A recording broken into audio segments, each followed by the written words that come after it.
Une des grandes nouveautés apportées par FileMaker Pro 14 concerne les personnes qui sont amenées à créer ou modifier des formules de calcul.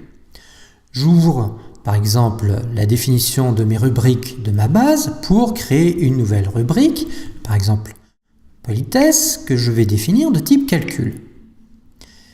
Dès que je vais créer cette rubrique, FileMaker me propose le nouvel éditeur de formules de calcul.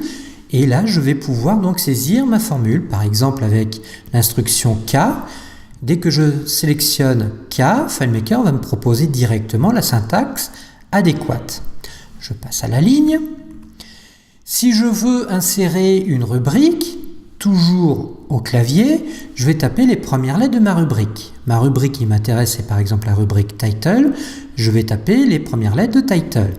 Et dès que je vais taper les premières lettres de Title, FileMaker me propose tout ce qui peut débuter par Title, comme Job Title ou Title tout court. Je vais saisir donc ma formule.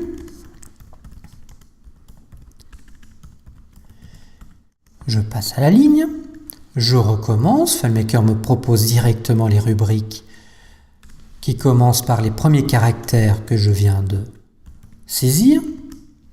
Ou les fonctions, par exemple la fonction OR, parfait, title. Donc on voit par cet intermédiaire que FileMaker nous aide à avoir donc par l'intermédiaire de la saisie prédictive, une saisie beaucoup plus rapide de nos formules. Alors je termine ma formule. Nous voyons sur le côté droit la liste de toutes les actions rendues disponibles dans FileMaker, qu'on peut évidemment afficher par type ou pour une catégorie particulière.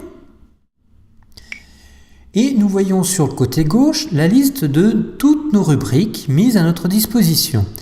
Et nous remarquons aussi qu'à gauche de chaque rubrique, nous avons une petite icône qui nous permet de savoir si c'est une rubrique de type texte, ou une rubrique de type nombre, ou une rubrique de type calcul, ou une rubrique de type conteneur. Donc FileMaker nous facilite le travail d'élaboration des formules de calcul par l'intermédiaire de ce nouvel éditeur.